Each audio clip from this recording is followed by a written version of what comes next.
Hello friends, welcome to perspective English teaching. তোমাদের জন্য আবারও একটা নতুন ক্লাস আজকে নিয়ে এসেছি।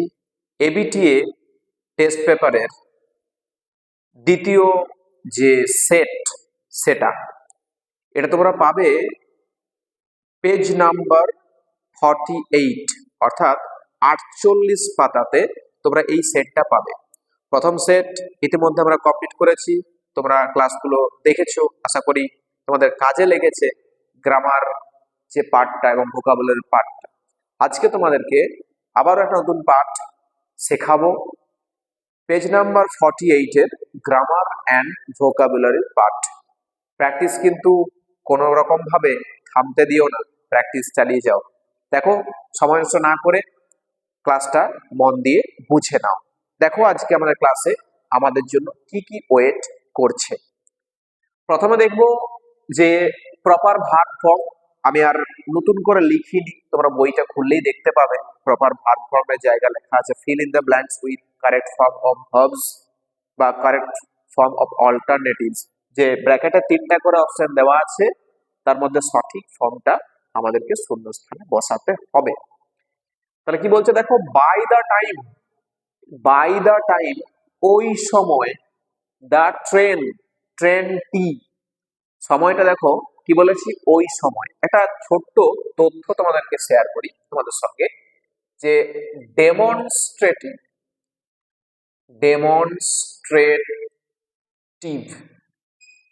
অ্যাডজেক্টিভ এই শব্দটা কি শুনেছো গ্রামারের পোর্শনে? Demonstrative adjective. এই ডেমনস্ট্রেটিভ অ্যাডজেক্টিভের বাংলা হলো নির্দেশাত্মক বিশেষণ। কি বললাম? নির্দেশাত্মক বিশেষণ। এই ডেমনস্ট্রেটিভ অ্যাডজেক্টিভ আছে 4টি। একটা হলো দিস, আরেকটা হলো that, third one this, and the fourth one those। যখন দেখবে কাছে আছে কিন্তু একটি, তখন ইউজ করবে দিস। যেমন ধরো, this is the book, this is the boy, this tree, this bench, this pen, this বোতল, এভাবে কাছে আছে।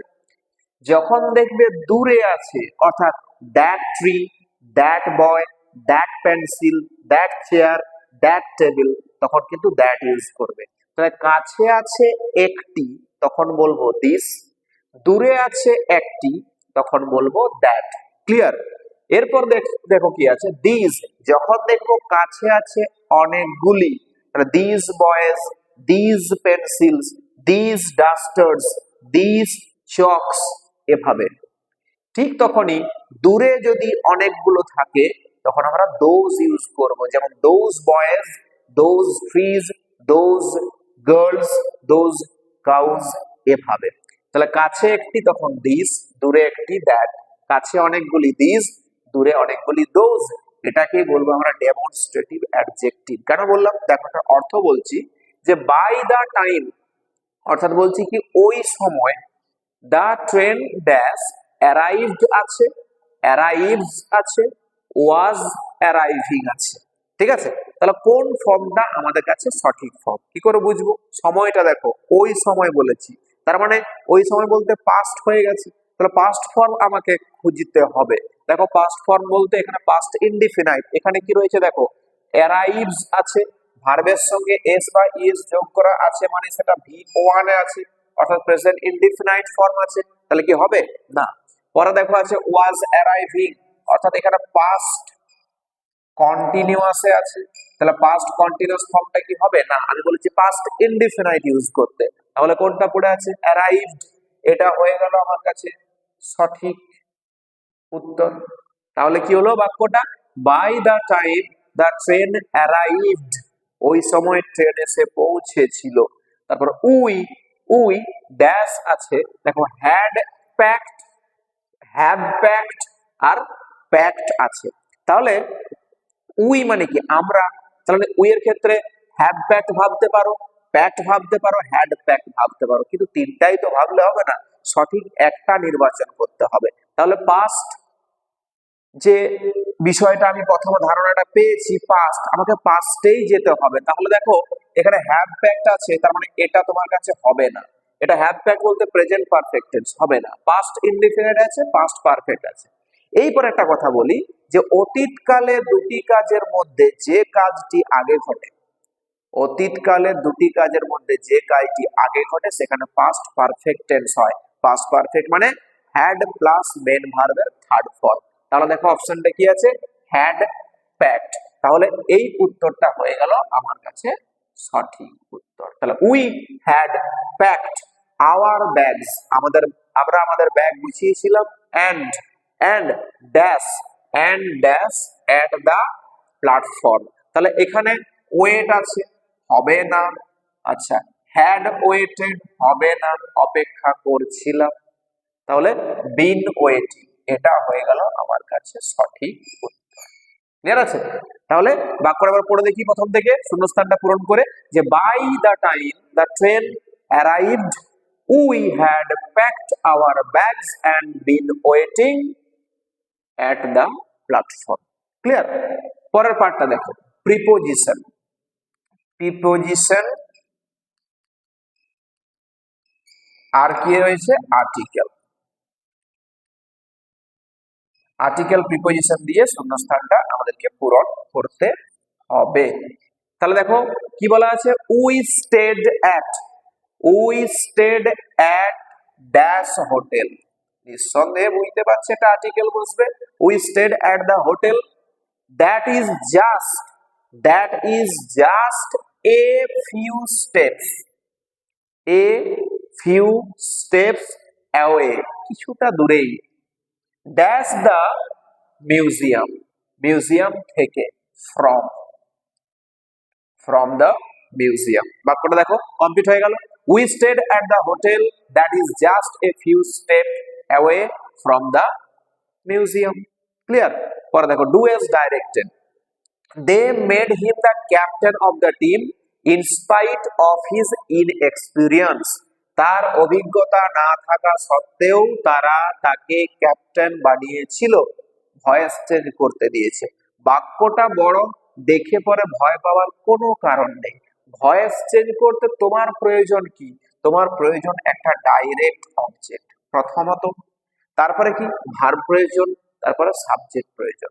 তাহলে দেখো ডাইরেক্ট অবজেক্ট পাওয়ার পদ্ধতি আমি আগে শিখিয়ে রেখেছি, যে মেন ভার্বটাকে যদি আমরা কি আর কাকে দিয়ে প্রশ্ন করি তাহলে ডাইরেক্ট অবজেক্ট খুব সহজেই পেয়ে যাব।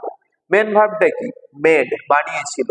দে made him the captain of the team in spite of his inexperience. তাহলে বানিয়েছিল যদি ভার্ব হয়, পাস্ট ইনডিফিনিট টেন্সের ভার্ব, তাহলে প্রশ্ন করি কি বানিয়েছিল, the captain of the team. একটা ডাইরেক্ট অবজেক্ট পাচ্ছি তো। ক্লিয়ার? আর আবার প্রশ্ন করে দেখি কি হলো, কাকে বানিয়েছিল, কাকে হচ্ছে এই দেখো হিম, এটাও একটা ডাইরেক্ট অবজেক্ট। ভয়েস চেঞ্জ করার জন্য প্রয়োজনীয় তথ্য আমি পেয়ে গেছি, বাকি কোনো কথা ভাববে না। এরপর অবজেক্টটাকে সাবজেক্ট করো, যে কোনো একটা অবজেক্ট। এই প্রথমে হিমটা আছে, হিমটাকে দিয়ে করি। তাহলে হিমটাকে যদি ঘোরাই তাহলে কি পাবো, হি থাকলে হিম হয়।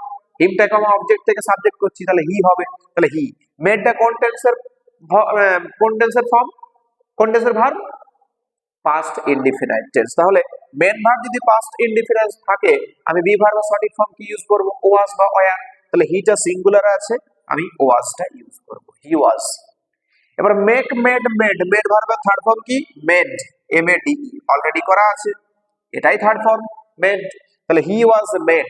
এরপরে ডাইরেক্ট অবজেক্ট একটা আছে আর ইনডাইরেক্ট অবজেক্টও আছে, যা আছে পুরোটা বসিয়ে দাও।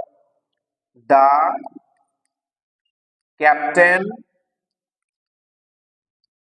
of the team in spite of his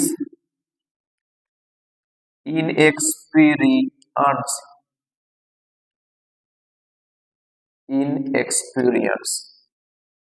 ঠিক আছে? আচ্ছা রয়ে গেল, বাই বসাবো।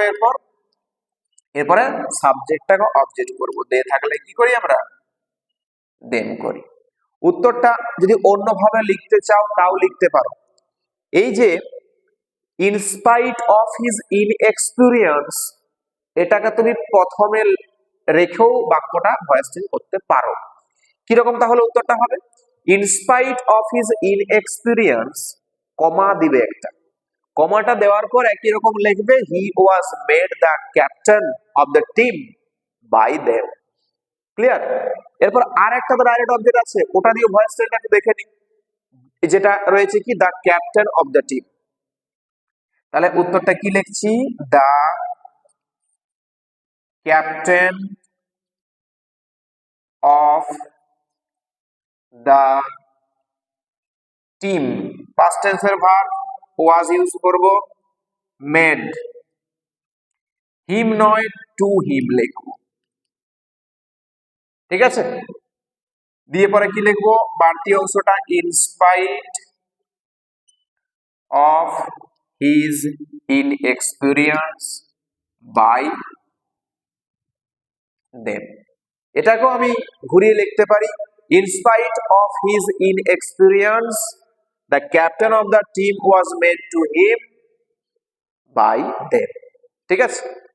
নেক্সট 2 নম্বর বাক্য কি আছে?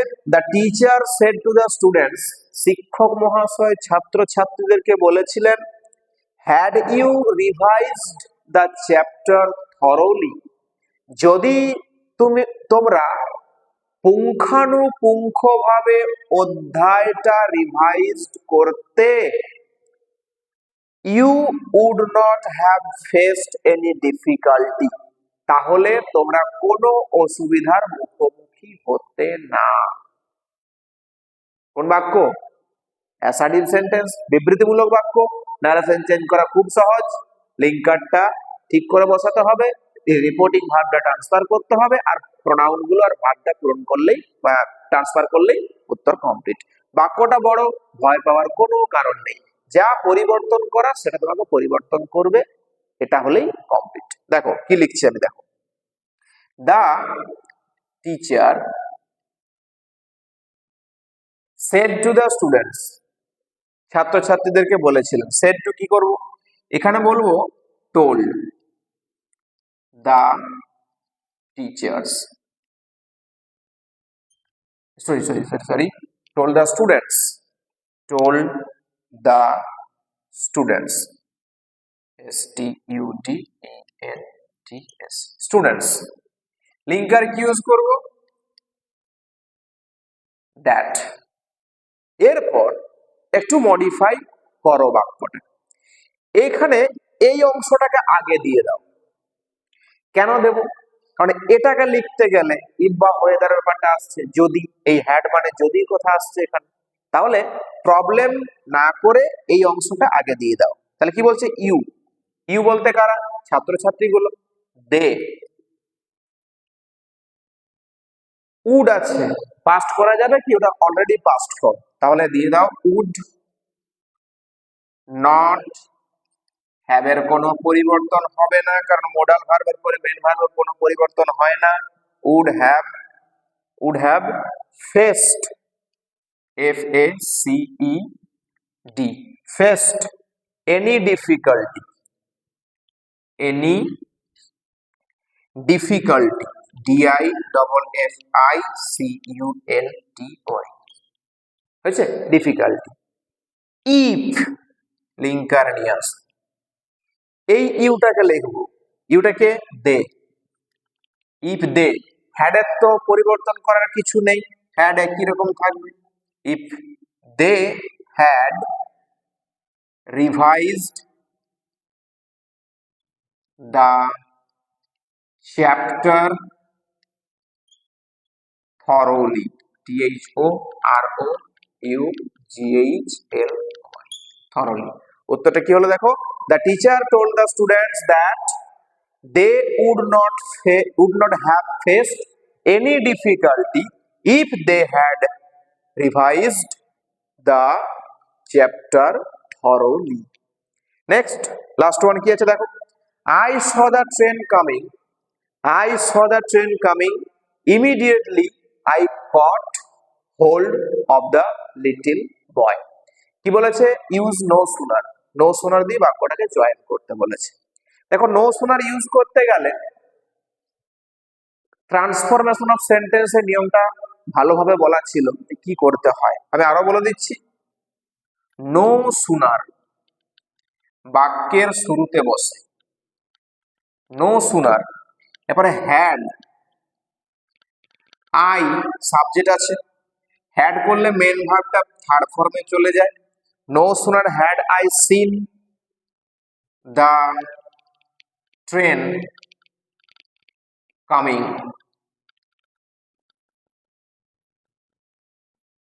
No sooner had I seen the train coming, এবার একটা comma, immediately, immediately I caught hold of the little boy। জটিল লেগেছে? খুব সোজা। এরপর দেখো লাস্ট পোরশন, ফ্রেজাল ভার্ব। মেট, মেট মানে সাক্ষাৎ করেছিল, পাস্ট ইনডিফিনাইট। তাহলে মেটের ফ্রেজাল ভার্ব কি? Come across. এখানে পাস্ট টেন্সে আছে বলে কামের পরিবর্তে লিখবো came, came across, ACROSS, came across. Was postponed, postponed third form আছে। পুট অফ, পুটের তো একই রকম ফর্ম থাকে, পুট ও ডবল এফ, পুট অফ হচ্ছে postponed. Next takes care of, অর্থাৎ দেখাশোনা করা। লুক আফটার আমরা ব্যবহার করেছি, এখানে লুকস হবে, লুকস আফটার। কমপ্লিট। এই হলো এবিটিএ টেস্ট পেপারের পেজ নাম্বার 48 এর গ্রামার অ্যান্ড ভোকাবুলারি। ক্লাসটা ভালো লেগে থাকলে অবশ্যই ভিডিওটা লাইক করে দেবে।